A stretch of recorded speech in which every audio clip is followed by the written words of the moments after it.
नमस्कार दोस्तों। आइए सुनते हैं मुंशी प्रेमचंद द्वारा लिखी कहानी मूठ। दोस्तों, अगर आपको मेरे चैनल के कंटेंट पसंद आते हैं तो मेरा आपसे विनम्र निवेदन है कि मेरे चैनल को सब्सक्राइब करें, लाइक करें, साथ ही शेयर भी करें। तो आइए सुनते हैं मूठ। श्रेणी की सनद पाई थी, पर इसे भाग्य ही कहिए या व्यावसायिक सिद्धांतों का अज्ञान कि उन्हें अपने व्यवसाय में कभी उन्नत अवस्था न मिली। उनका घर संकरी गली में था, पर उनके जी में खुली जगह में घर लेने का विचार तक न उठा। औषधालय की अलमारियां, शीशियां और डॉक्टरी यंत्र आदि भी साफ सुथरे न थे। मितव्ययिता के सिद्धांत का वह अपनी घरेलू बातों में भी बहुत ध्यान रखते थे। लड़का जवान हो गया था, पर अभी उसकी शिक्षा का प्रश्न सामने न आया था। सोचते थे कि इतने दिनों तक पुस्तकों से सर मारकर मैंने ऐसी कौन सी बड़ी संपत्ति पाली जो उसके पढ़ाने लिखाने में हजारों रुपए बर्बाद करूं। उनकी पत्नी अहल्या धैर्यवान महिला थी, पर डॉक्टर साहब ने उसके इन गुणों पर इतना बोझ रख दिया था कि उसकी कमर भी झुक गई थी। माँ भी जीवित थी, पर गंगा स्नान के लिए तरस तरस कर रह जाती थी। दूसरे पवित्र स्थानों की यात्रा की चर्चा ही क्या।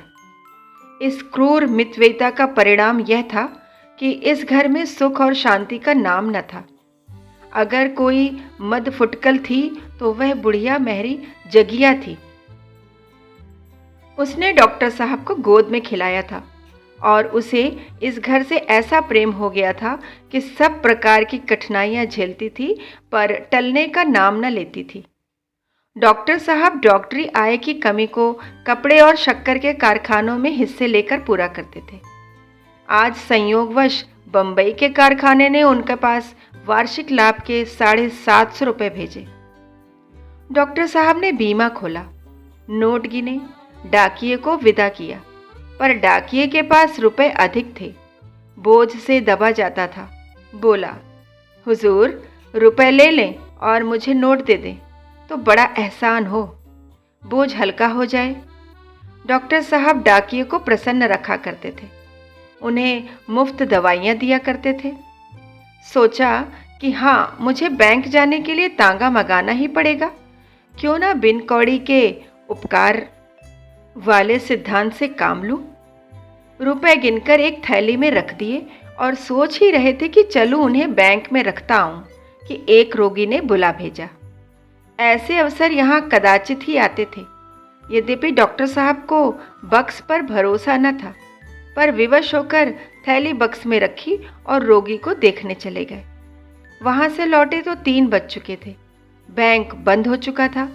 आज रुपए किसी तरह जमा न हो सकते थे। प्रतिदिन की भांति औषधालय में बैठ गए। 8 बजे रात को जब घर के भीतर जाने लगे तो थैली को घर ले जाने के लिए बक्स से निकाला। थैली कुछ हल्की जान पड़ी। तत्काल उसे दवाइयों के तराजू पर तौला। होश उड़ गए। पूरे 500 रुपये कम थे। विश्वास न हुआ। थैली खोलकर रुपए गिने, 500 रुपये कम निकले। विक्षिप्त अधीरता के साथ बक्स के दूसरे खानों को टटोला, परंतु व्यर्थ। निराश होकर एक कुर्सी पर बैठ गए और स्मरण शक्ति को एकत्र करने के लिए आंखें बंद कर दी और सोचने लगे, मैंने रुपए कहीं अलग तो नहीं रखे, डाकिये ने रुपए कम तो नहीं दिए, मैंने गिनने में भूल तो नहीं की। मैंने 25-25 रुपए की गड्डियाँ लगाई थी, पूरी 30 गड्डियाँ थी, खूब याद है। मैंने एक एक गड्डी गिनकर थैली में रखी। स्मरण शक्ति मुझे धोखा नहीं दे रही है, सब मुझे ठीक ठीक याद है। बक्स का ताला भी बंद कर दिया था, किंतु ओह, अब समझ में आ गया। कुंजी मेज पर ही रख छोड़ी थी। जल्दी के मारे उसे जेब में रखना भूल गया। वह अभी तक मेज पर पड़ी है। बस यही बात है, कुंजी जेब में डालने की याद नहीं रही। परंतु ले कौन गया? बाहर दरवाजे बंद थे। घर में धरे रुपए पैसे कोई छूता नहीं। आज तक कभी ऐसा अवसर नहीं आया। अवश्य यह किसी बाहरी आदमी का काम है। हो सकता है कि कोई दरवाज़ा खुला रह गया हो, कोई दवा लेने आया हो, कुंजी मेज पर पड़ी देखी हो और बक्स खोलकर रुपए निकाल लिया हो। इसी से मैं रुपए नहीं लिया करता। कौन ठिकाना डाकिए की ही करतूत हो। बहुत संभव है उसने मुझे बक्स में थैली रखते देखा था। रुपए जमा हो जाते तो मेरे पास पूरे 1000 रुपए हो जाते। ब्याज जोड़ने में सरलता होती। क्या करूं? पुलिस को खबर दूं? व्यर्थ बैठे बिठाए उलझन मोल लेनी है। टोले भर के आदमियों की दरवाजे पर भीड़ होगी। 10-5 आदमियों को गालियां खानी पड़ेंगी और फल कुछ नहीं। तो क्या धीरज धरकर बैठा रहूं? कैसे धीरज धरूं? यह कोई सेंत मेंत मिला धन तो था नहीं। हराम की कौड़ी होती तो समझता कि जैसी आई वैसी गई। यहाँ एक एक पैसा अपने पसीने का है।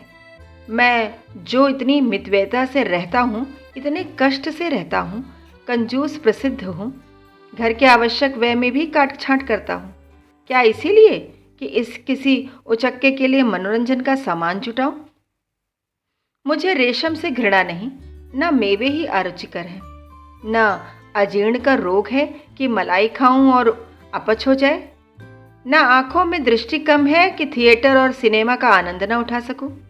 मैं सब ओर से अपने मन को मारे रहता हूं, इसलिए तो कि मेरे पास 4 पैसे हो जाए, काम पड़ने पर किसी के आगे हाथ फैलाना न पड़े, कुछ जायदाद ले सकूं और नहीं तो अच्छा घर ही बनवा लूं। पर इस मन मारने का यह फल, गाढ़े परिश्रम के रुपए लुट जाएं। अन्याय है कि मैं यूं दिन दहाड़े लुट जाऊं और उस दुष्ट का बाल भी टेढ़ा ना हो। उसके घर दिवाली हो रही होगी, आनंद मनाया जा रहा होगा, सब के सब बगले बजा रहे होंगे। डॉक्टर साहब बदला लेने के लिए व्याकुल हो उठे। मैंने कभी किसी फकीर को, किसी साधु को दरवाजे पर खड़ा नहीं होने दिया। अनेक बार चाहने पर भी मैंने कभी मित्रों को अपने यहाँ निमंत्रित नहीं किया। कुटुंबियों और संबंधियों से सदा बचता रहा। क्या इसलिए? उसका पता लग जाता तो मैं एक विषैली सुई से उसके जीवन का अंत कर देता। किंतु कोई उपाय नहीं है। जुलाहे का गुस्सा दाढ़ी भर। गुप्त पुलिस वाले भी बस नाम ही के हैं, पता लगाने की योग्यता नहीं। इनकी सारी अक्ल राजनीतिक व्याख्यानों और झूठी रिपोर्टों के लिखने में समाप्त हो जाती है। किसी मैस्मरिज्म जानने वाले के पास चलूं, वह इस उलझन को सुलझा सकता है। सुनता हूँ यूरोप और अमेरिका में बहुधा चोरियों का पता इसी उपाय से लग जाता है। पर यहाँ ऐसा मैस्मरिज्म का पंडित कौन है? और फिर मैस्मरिज्म के उत्तर सदा विश्वसनीय नहीं होते। ज्योतिषियों के समान वे भी अनुमान और अटकल के अनंत सागर में डुबकियां लगाने लगते हैं। कुछ लोग नाम भी तो निकालते हैं। मैंने कभी उन कहानियों पर विश्वास नहीं किया, परंतु कुछ न कुछ इसमें तत्व है अवश्य। नहीं तो इस प्रकृति उपासना के युग में इनका अस्तित्व ही न रहता। आजकल के विद्वान भी तो आत्मिक बल का लोहा मानते हैं। पर मान लो किसी ने नाम बतला ही दिया तो मेरे हाथ में बदला चुकाने का कौन सा उपाय है? अंतर्ज्ञान साक्षी का काम नहीं दे सकता। एक क्षण के लिए मेरे जी को शांत मिल जाने के सिवाय और इनसे क्या लाभ है? हाँ, खूब याद आया। नदी की ओर जाते हुए वह जो एक ओझा बैठता है, उसके कर्तव्य की कहानियां प्रायः सुनने में आती हैं। सुनता हूँ गए हुए धन का पता बतला देता है, रोगियों को बात की बात में चंगा कर देता है, चोरी के माल का पता लगा देता है, मूठ चलाता है। मूठ की बड़ी बड़ाई सुनी है। मूठ चली और चोर के मुंह से रक्त जारी हुआ। जब तक वह माल न लौटा दे रक्त बंद नहीं होता।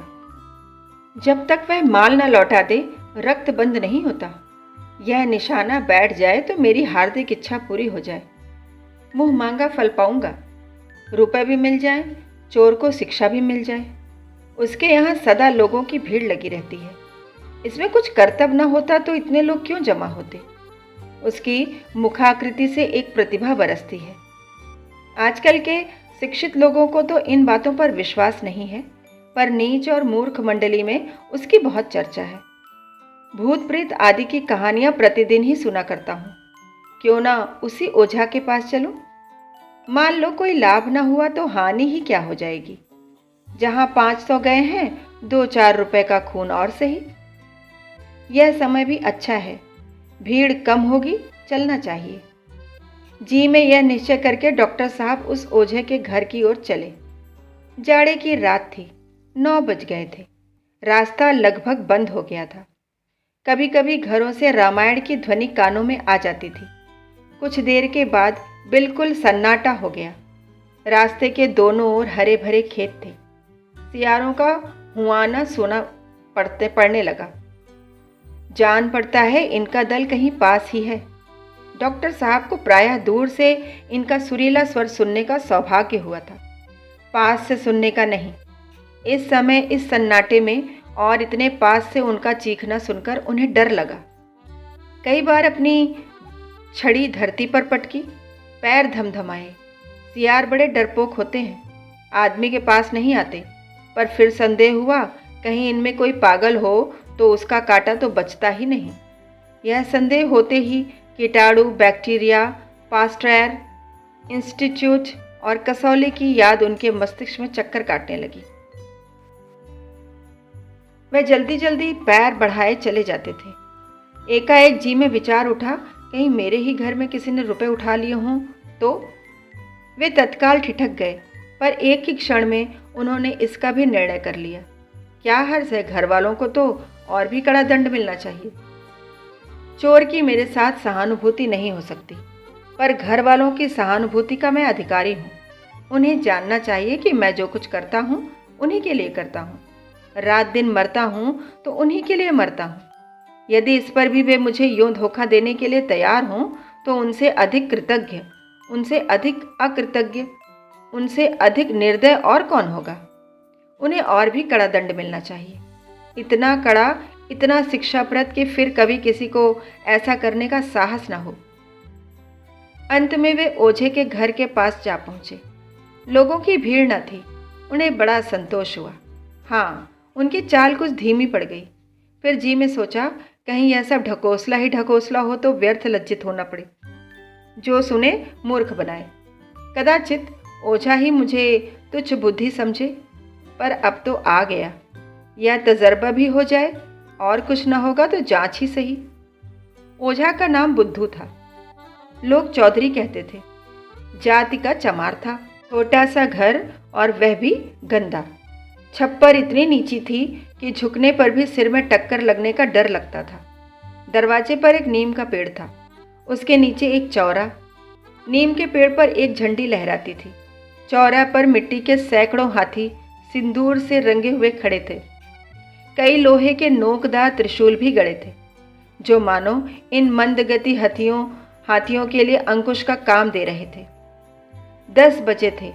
बुद्धू चौधरी, जो एक काले रंग का तोंदीला और रोबदार आदमी था, एक फटे हुए टाट पर बैठा नारियल पी रहा था, बोतल और गिलास भी सामने रखे हुए। बुद्धू ने डॉक्टर साहब को देखकर तुरंत बोतल छिपा दी और नीचे उतरकर सलाम किया। घर से एक बुढ़िया ने मोढ़ा लाकर उनके लिए रख दिया।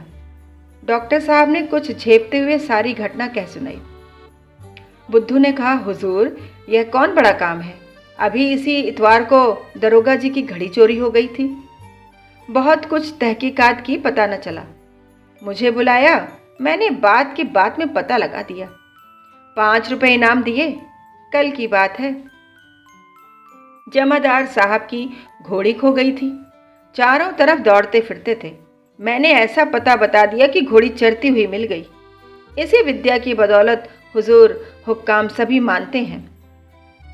डॉक्टर को दरोगा और जमादार की चर्चा न रुचि। इन सब गवारों की आंखों में जो कुछ है वह दरोगा और जमादार ही है। बोले, मैं केवल चोरी का पता लगाना नहीं चाहता, मैं चोर को सजा देना चाहता हूँ। बुद्धू ने एक क्षण के लिए आंखें बंद की, जुम्हाइयाँ ली, चुटकियाँ बजाईं और फिर कहा, यह घर ही के किसी आदमी का काम है। डॉक्टर, कुछ परवाह नहीं, कोई हो। बुढ़िया, पीछे से कोई बात बने या बिगड़ेगी तो हुजूर हम ही को बुरा कहेंगे। डॉक्टर, इसकी तुम कुछ चिंता न करो, मैंने खूब सोच विचार लिया है। बल्कि अगर घर के किसी आदमी की शरारत है तो मैं उसके साथ और भी कड़ाई करूँगा। बाहर का आदमी मेरे साथ छल करे तो क्षमा के योग्य है, पर घर के आदमी को मैं किसी प्रकार क्षमा न करूँगा। बुद्धू तो हुजूर क्या चाहते हैं? डॉक्टर, बस यही कि मेरे रुपए मिल जाएं और चोर किसी बड़े कष्टों में पड़ जाए। बुद्धू, मूठ चला दूं? बुढ़िया, ना बेटा, मूठ के पास ना जाना, ना जाने कैसी पड़े कैसी ना पड़े। डॉक्टर, तुम मूठ चला दो, इसका जो कुछ मेहनताना और इनाम हो मैं देने को तैयार हूँ। बुढ़िया, बेटा मैं फिर कहती हूँ मूठ के फेर में मत पड़ो, कोई जोखिम की बात आ पड़ेगी तो वही बाबूजी फिर तेरे सिर होंगे और तेरे बनाए कुछ न बनेगी। क्या जानता नहीं मूठ का उतार कितना कठिन है? बुद्धू, हाँ बाबूजी, फिर एक बार अच्छी तरह सोच लीजिए। मूठ तो मैं चला दूंगा, लेकिन उसको उतारने का जिम्मा मैं नहीं ले सकता। डॉक्टर, अभी कह तो दिया, मैं तुमसे उतारने को न कहूँगा, चलाओ भी तो। बुद्धू ने आवश्यक सामान की एक लंबी तालिका बनाई। डॉक्टर साहब ने सामान की अपेक्षा रुपए देना अधिक उचित समझा। बुद्धू राजी हो गया। डॉक्टर साहब चलते चलते बोले, ऐसा मंत्र चलाओ कि सवेरा होते होते चोर मेरे सामने माल लिए हुए आ जाए। बुद्धू ने कहा, आप निस्खातिर रहें। डॉक्टर साहब वहां से चले तो 11 बजे थे। जाड़े की रात, कड़ाके की ठंड थी। उनकी माँ और स्त्री दोनों बैठी हुई उनकी राह देख रही थी।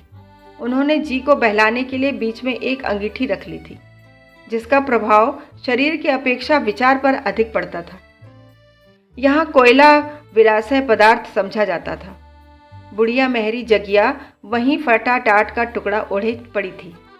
वह बार बार उठकर अपनी अंधेरी कोठरी में जाती, आले पर कुछ टटोल कर देखती और फिर अपनी जगह पर आकर पड़ी रहती। बार बार पूछती कितनी रात गई होगी। जरा भी खटका होता तो चौंक पड़ती और चिंतित दृष्टि से इधर उधर देखने लगती। आज डॉक्टर साहब ने नियम के प्रतिकूल क्यों इतनी देर लगाई, इसका सबको आश्चर्य था। ऐसे अवसर पर बहुत कम आते हैं कि उन्हें रोगियों को देखने के लिए रात को जागना पड़ता है। यदि कुछ लोग उनकी डॉक्टरी के कायल भी थे तो वे रात को उस गली में आने का साहस न करते थे। सभा सोसाइटियों में जाने को उन्हें रुचि न थी। मित्रों से भी उनका मेलजोल न था। माँ ने कहा, जाने कहाँ चला गया, खाना बिल्कुल पानी हो गया। अहिल्या, आदमी जाता है तो कहकर जाता है, आधी रात से ऊपर हो गई। माँ, कोई ऐसा ही अटक गई होगी, नहीं तो वह कब घर से बाहर निकलता है। अहिल्या, मैं तो अब सोने जाती हूँ, उनका जब जी चाहे आए, कोई सारी रात बैठा पहरा देगा। यही बातें हो रही थी कि डॉक्टर साहब घर आ पहुंचे। अहिल्या संभल बैठी। जगिया उठकर खड़ी हो गई और उनकी ओर सहमी हुई आंखों से ताकने लगी। माँ ने पूछा, आज कहाँ इतनी देर लगा दी? डॉक्टर, तुम लोग तो सुख से बैठी हो ना, हमें देर हो गई, इसकी तुम्हें क्या चिंता। जाओ सुख से सो, इन ऊपरी दिखावटी बातों से मैं धोखे में नहीं आता। अवसर पाओ तो गला काट लो, इस पर चली हो बात बनाने। माँ ने दुखी होकर कहा, बेटा ऐसी जी दुखाने वाली बातें क्यों करते हो? घर में तुम्हारा कौन बैरी है जो तुम्हारा बुरा चेतेगा?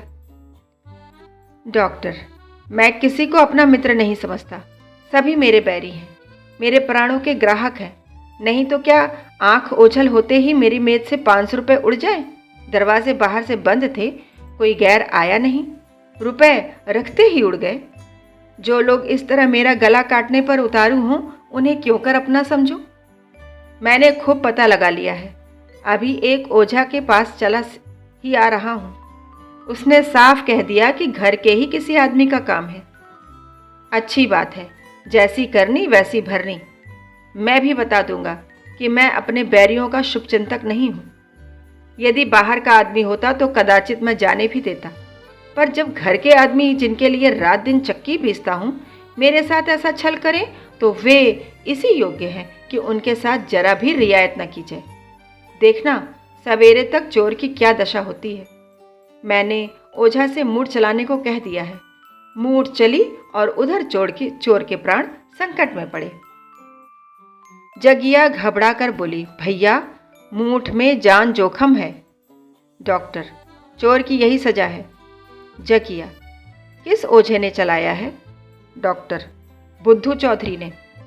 जगिया, अरे राम, उसके मूठ का तो उतार ही नहीं। डॉक्टर अपने कमरे में चले गए तो माँ ने कहा, सूम का धन शैतान खाता है। 500 रुपया कोई मुंह मार कर ले गया, इतने में तो मेरे सातों धाम हो जाते। अहिल्या बोली, कंगन के लिए बरसों से झींक रही हूं, अच्छा हुआ मेरी आह पड़ी है। माँ, भला घर में उसके रुपए कौन लेगा? अहिल्या, किवाड़ खुले होंगे, कोई बाहरी आदमी उड़ा ले गया होगा। माँ, उसको विश्वास क्यों कराएगा कि घर ही के किसी आदमी ने न चुराए हैं? अहिल्या, रुपए का लोभ आदमी को शक्की बना देता है। रात को 1 बजा था। डॉक्टर जयपाल भयानक स्वप्न देख रहे थे। एकाएक अहिल्या ने आकर कहा, जरा चलकर देखिए जगिया का क्या हाल हो रहा है। जान पड़ता है जी बैठ गई, कुछ बोलती ही नहीं, आंखें पतरा गई हैं। डॉक्टर चौंक कर उठ बैठे। एक क्षण तक इधर उधर ताकते रहे, मानो सोच रहे थे यह भी स्वप्न तो नहीं है। तब बोले, क्या कहा? जगिया को क्या हो गया? अहिल्या ने फिर जगिया का हाल कहा। डॉक्टर के मुख पर हल्की सी मुस्कुराहट दौड़ गई। बोले, चोर पकड़ा गया, मूठ ने अपना काम किया। अहिल्या, और जो घर ही के किसी आदमी ने ले लिए होते? डॉक्टर, तो उसकी भी यही दशा होती, सदा के लिए सीख जाता। अहिल्या, 500 रुपए के पीछे प्राण ले लेते। डॉक्टर, 500 रुपए के लिए नहीं, आवश्यकता पड़े तो 5000 खर्च कर सकता हूं, केवल छल कपट का दंड देने के लिए। अहिल्या, बड़े निर्दयी हो। डॉक्टर, तुम्हें सिर से पैर तक सोने से लाद दूं तो मुझे भलाई का पुतला समझने लगो। क्यों? खेद है कि मैं तुमसे यह सनद नहीं ले सकता। यह कहते हुए वह जगिया की कोठरी में गए। उनकी हालत उससे कहीं अधिक खराब थी जो अहिल्या ने बताई थी। मुख पर मुर्दनी छाई हुई थी, हाथ पैर अकड़ गए थे, नाड़ी का पता न था। उसकी माँ उसे होश में लाने के लिए बार बार उसके मुख पर पानी के छींटे दे रही थी। डॉक्टर ने यह हालत देखी तो होश उड़ गए। उन्हें अपने उपाय की सफलता पर प्रसन्न होना चाहिए था। जगिया ने रुपए चुराए, इसके लिए अब अधिक प्रमाण की आवश्यकता न थी, परंतु मूठ इतनी जल्दी प्रभाव डालने वाली और घातक वस्तु है, इसका उन्हें अनुमान भी न था। वे चोर को एड़िया रगड़ते, पीड़ा से कराहते और तड़पते देखना चाहते थे। बदला लेने की इच्छा आशातीत सफल हो रही थी, परंतु वहां नमक की अधिकता थी जो कौर को मुंह के भीतर धंसने नहीं देता। यह दुखमय दृश्य देखकर प्रसन्न होने के बदले उनके हृदय पर चोट लगी। रोब में हम अपनी निर्दयता और कठोरता का भ्रममूलक अनुमान कर लिया करते हैं। प्रत्यक्ष घटना विचार से कहीं अधिक प्रभावशालिनी होती है।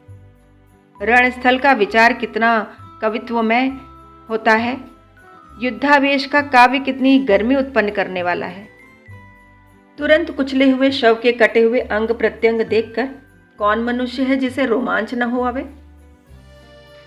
दया मनुष्य का स्वाभाविक गुण है, इसके अतिरिक्त उसका उन्हें अनुमान न था कि जगिया जैसी दुर्बल आत्मा मेरे रोष पर बलिदान होगी। वह समझते थे मेरे बदले का वार किसी सजीव मनुष्य पर होगा। यहाँ तक कि वे अपनी स्त्री और लड़के को भी इस वार के योग्य समझते थे।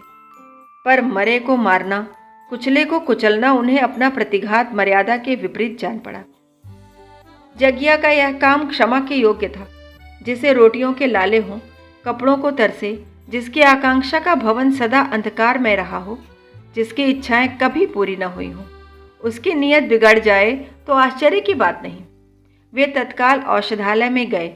होश में लाने की जो अच्छी अच्छी औषधियाँ थीं, उनको मिलाकर एक मिश्रित नई औषधि बना लाए। जगिया के गले में उतार दी, कुछ लाभ न हुआ। तब विद्युत यंत्र ले आए और उसकी सहायता से जगिया को होश में लाने का यत्न करने लगे। थोड़ी ही देर में जगिया की आंखें खुल गई।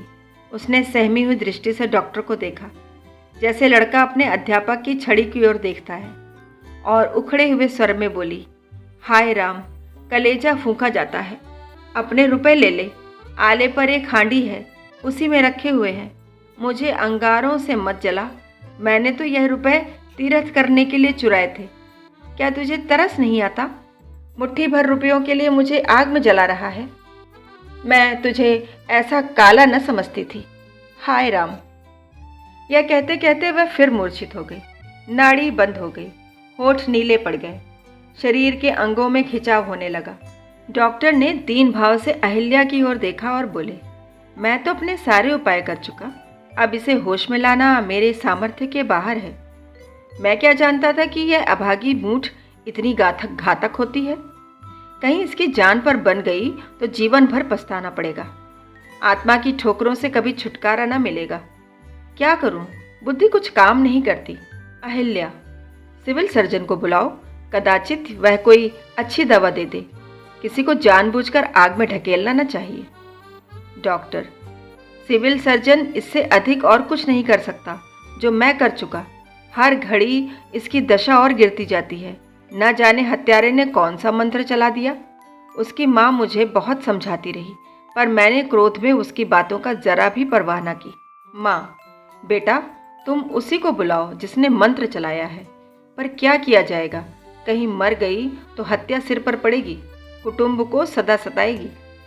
2 बज रहे थे। ठंडी हवा हड्डियों में चुभी जाती थी। डॉक्टर लंबे पांवों बुद्धू चौधरी के घर की ओर चले जाते थे। इधर उधर व्यर्थ आंखें दौड़ाते थे कि कोई इक्का या तांगा मिल जाए। उन्हें मालूम होता था कि बुद्धू का घर बहुत दूर हो गया। कई बार धोखा हुआ, कहीं रास्ता तो नहीं भूल गया।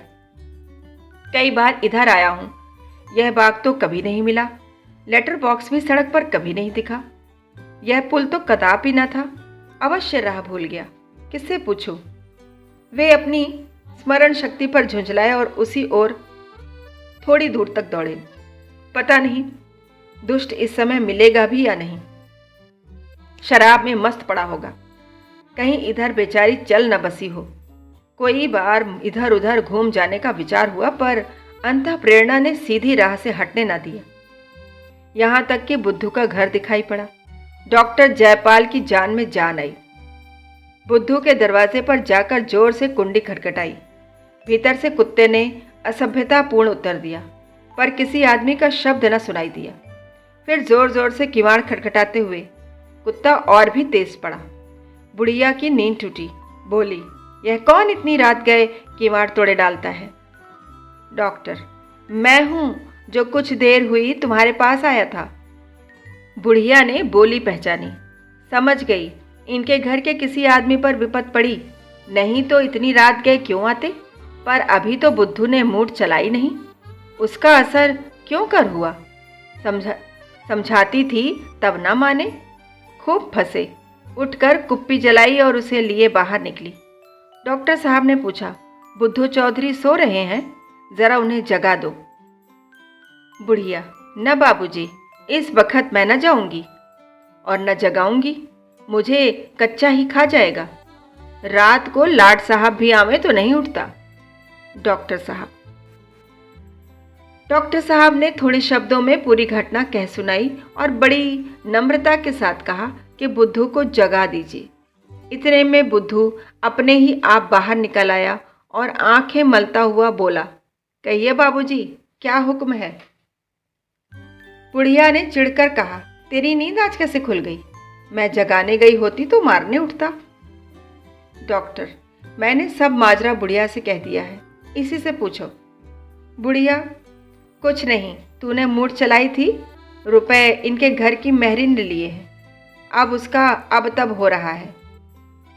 डॉक्टर, बेचारी मर रही है, कुछ ऐसा उपाय करो कि उसके प्राण बच जाएं। बुद्धू, यह तो आपने बुरी सुनाई, मूठ को फेरना सहज नहीं है। बुढ़िया, बेटा जान जोखिम है, क्या तू जानता नहीं? कहीं उल्टे फेरने वाले पर ही पड़े तो जान बचना ही कठिन हो जाए। डॉक्टर, अब उसकी जान तुम्हारे ही बचाए बचेगी, इतना धर्म करो। बुढ़िया, दूसरे की जान की खातिर कोई अपनी जान गाढ़े में डालेगा? डॉक्टर, तुम रात दिन यही काम करते हो, तुम्हें उसके दांव घात सब जानते हो। मार भी सकते हो, जिला भी सकते हो। मेरा तो इन बातों पर बिल्कुल विश्वास ही न था, लेकिन तुम्हारा कमाल देखकर दंग रह गया। तुम्हारे हाथों कितने ही आदमियों का भला होता है। उस गरीब बुढ़िया पर दया करो। बुद्धू: कुछ पसीजा, पर उसकी मां मामलेदारी में उससे कहीं अधिक चतुर थी।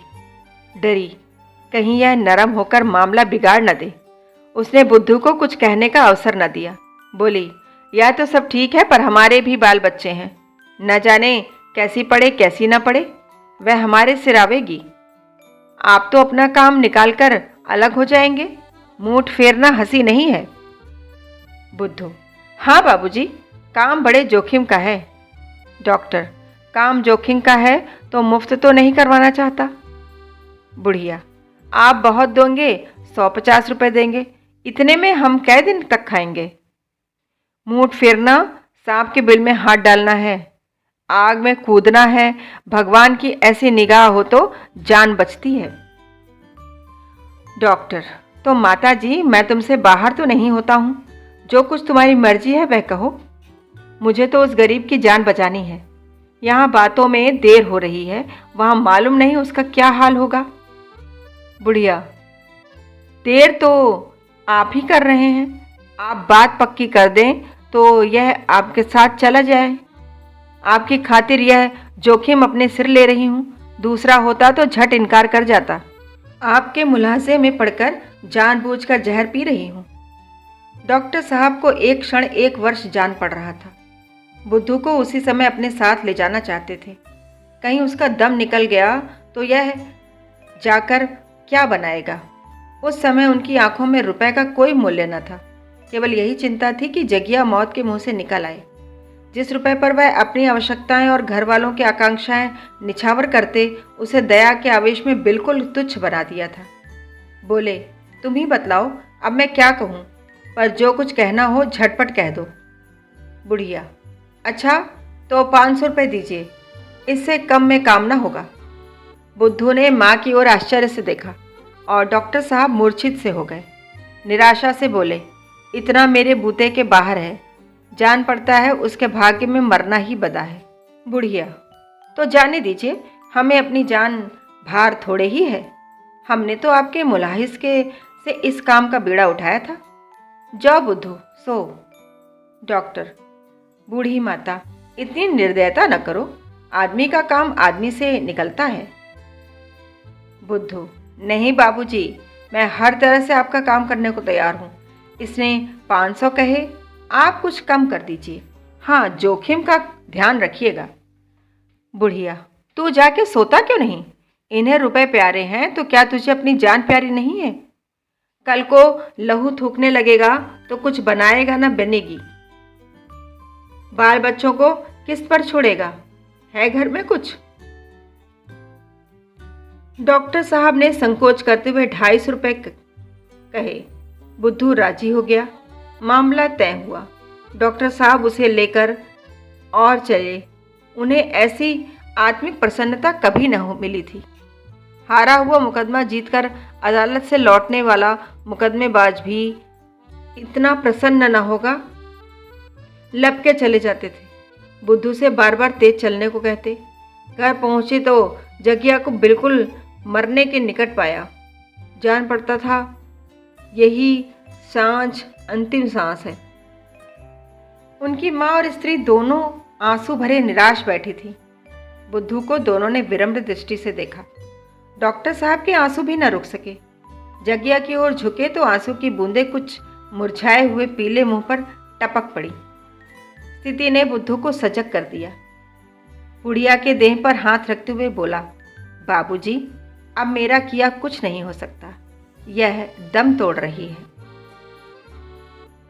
डॉक्टर साहब ने गिड़गिड़ाकर कहा, नहीं चौधरी, ईश्वर के नाम पर अपना मंत्र चलाओ। इसकी जान बच गई तो सदा के लिए मैं तुम्हारा गुलाम बना रहूंगा। बुद्धू, आप मुझे जानबूझकर जहर खाने को कहते हैं। मुझे मालूम न था कि मूठ के देवता इस वक्त इतने गर्म हैं। वह मेरे मन में बैठकर कह रहे हैं, तुमने हमारा शिकार छीना तो हम तुम्हें निगल जाएंगे। डॉक्टर, देवता को किसी तरह राजी कर लो। बुद्धू, राज़ी करना बड़ा कठिन है। 500 रुपये दीजिए तो इसकी जान बचे। उतारने के लिए बड़े बड़े जतन करने पड़ेंगे। डॉक्टर, 500 रुपये तो दे दूँ, इसकी जान कैसे बचेगी? बुद्धू, हाँ, शर्त बदकर।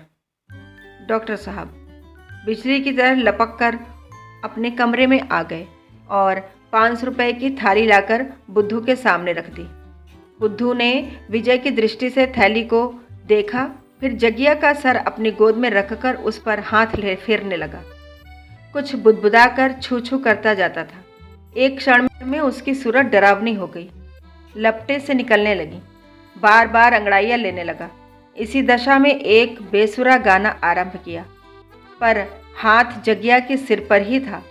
अंत में कोई आध घंटा बीतने पर जगिया ने आंखें खोल दी, जैसे बुझते हुए दिए में तेल पड़ गया। धीरे धीरे उसकी अवस्था सुधरने लगी। उधर कौवे की बोली सुनाई दी। जगिया एक अंगड़ाई लेकर उठ बैठी। 7 बजे थे। जगिया मीठी नींद सो रही थी। उसकी आकृति निरोगी थी। बुद्धू रुपयों की थैली लेकर अभी गया था। डॉक्टर साहब की माँ ने कहा, बात की बात में 500 रुपये मार ले गया। डॉक्टर, यह क्यों नहीं कहती कि एक मुर्दे को जिला गया? क्या उसके प्राण का मूल्य इतना भी नहीं है?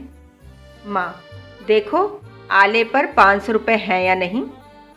डॉक्टर, नहीं, उन रुपयों में हाथ मत लगाना, उन्हें वहीं पड़े रहने दो। उसने तीरथ करने के वास्ते लिए थे, वह उसी काम में लगेंगे। माँ, यह सब रुपए उसी के भाग के थे। डॉक्टर, उसके भाग के तो 500 ही थे, बाकी मेरे भाग के थे। उनकी बदौलत मुझे ऐसी शिक्षा मिली जो उम्र भर न भूलेगी। तुम मुझे अब आवश्यक कामों में मुट्ठी बंद करते हुए न पाओगी। कहानी सुनने के लिए बहुत बहुत धन्यवाद। कल फिर मिलेंगे एक नई कहानी के साथ।